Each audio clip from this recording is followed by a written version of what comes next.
Lucknow super giants अब Punjab Kings के बीच कुल 4 गो मैच भइल बा, जौना में 3 गो मैच लखनऊ सुपर जायंट्स जीतल बा। अब पंजाब के खाली एगो जीत मिलल बा। तो उहे एलएसजी के एगो भौकाली बल्लेबाज डेविड मिलर 36 रन दूर बाणे अपन 3000 रन पूरा करे से टाटा आईपीएल में। यह रनदारी तो सबके भाईला जब रन मशीन मैदान में रहेला। माही भैया जब मैदान में आवेलन तो गेंदबाज लोग के टीडीएस काट देवेलन।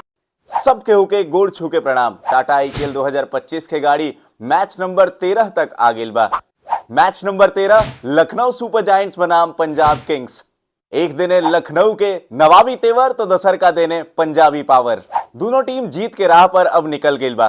पिछिलका मैच लखनऊ सुपर जायंट्स अपना नवाबी अंदाज में दाल भात के कवर नियन एसआरएच के हरौलस और फिर शार्दुल ठाकुर साहब के सरकार हैदराबाद के बल्लेबाज लोग के कर दिलन बेकार। लेकिन पंजाब किंग्स के बल्लेबाजी बहुत बेजोड़ हो रहल बा। टीम के कप्तान बदलाइल बाणे श्रेयस अय्यर अब ई टीम में आगिल बाणे। आ पिछिलका मैच में 97 रन के उपारी बता दिलस कि पंजाब किंग्स ए सीजन में दहाड़े वाला बा। लखनऊ सुपर जायंट्स देने से पिछिलका मैच में निकलस पूरन के बैट चल रहे 70 गो रन। निकलस पूरन मैच के भी पूरा कैले आ जीत भी दिलौले। मिशेल मार्श के भौकाली अंदाज देहे के मिल रहे 52 रन के उपारी हैदराबाद के पीछे धकेल दिलस। आ फिर गेंदबाजी में शार्दुल ठाकुर आके 4 गो विकेट ले लें आ कहले कि लखनऊ सुपर जायंट्स अपना नवाबी अंदाज में खेलेला। पिछिलका मैच में श्रेयस अय्यर के 97 रन। शुरुआत में एगो नयका लइका जे दिल्ली से आवेला लेकिन पंजाब के जर्सी में धमाल मचा रहल बा प्रियांश आर्या के 47 रन। और फिर आखिरी में शशांक पूरा पारी के एक तरफा कर दिले। अर्शदीप सिंह के गेंदबाजी में 2 गो विकेट पंजाब किंग्स के भेटाइल। अब मैच अपना नाम कैलन जा। लखनऊ सुपर जायंट्स अब पंजाब किंग्स के बीच कुल 4 गो मैच भइल बा, जौना में 3 गो मैच लखनऊ सुपर जायंट्स जीतल बा। अब पंजाब के खाली एगो जीत मिलल बा। मुकाबला बा लखनऊ के एकाना स्टेडियम में। ई मैदान में कहल जाला कि स्पिनर्स खातिर बहुत बढ़िया विकेट रहेला, मने स्पिन टू विन फॉर्मूला एहिजो चली। टाटा आईपीएल के एक्सप्लोजिव सीजन तक चल रहल बा, लेकिन पिछिलका सीजन में खाली एके मैच में 200 के ऊपर स्कोर बना रहे ई मैदान में। लखनऊ के माटी ई बता रहल बा कि पिछिलका 7 गो मैच में से 4 गो मैच चेज करे वाला टीम जीतल बा। अब कौन कौन बल्लेबाज लोग भौकाली मचा सकेलन, दोनों टीम के मिला के बात कही जाओ तो निकलस पूरन पर एक बार फिर से सबके नजर रही।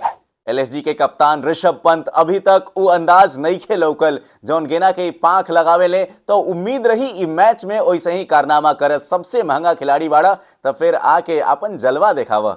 तो वह दोसरका तरफ से श्रेयस अय्यर के बल्ला के गर्जना सब के सुनलस। अब उ पारी के आगे बढ़ावे के बाद श्रेयस अय्यर जानेलन पिछिलका कुछ महीना से बहुत बढ़िया फार्म में बाड़े। तब पंजाब किंग्स के कप्तान कोशिश करी है कि वैसे ही बल्लेबाजी कैल जाओ और लखनऊ सुपर जायंट्स के मात देल जाओ।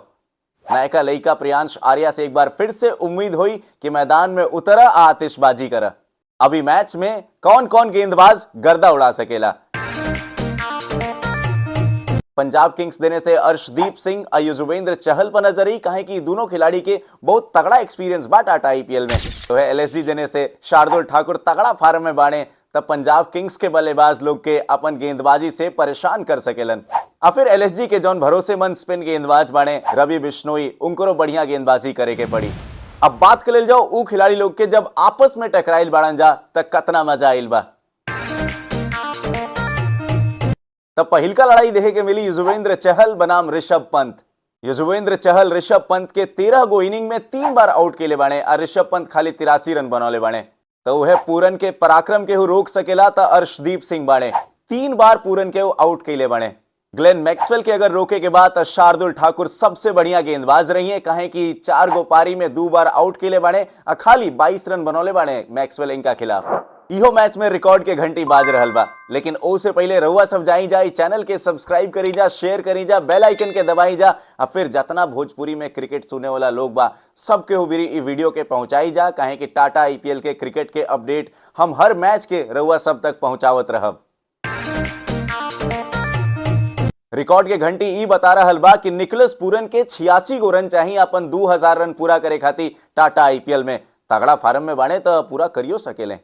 ऋषभ पंत टाटा आईपीएल में 296 गो चौका अभी तक लगौले बाणे, मने आज 4 गो चौका मार दी है तो 300 चौका इनकर पूरा हो जाई टाटा आईपीएल में।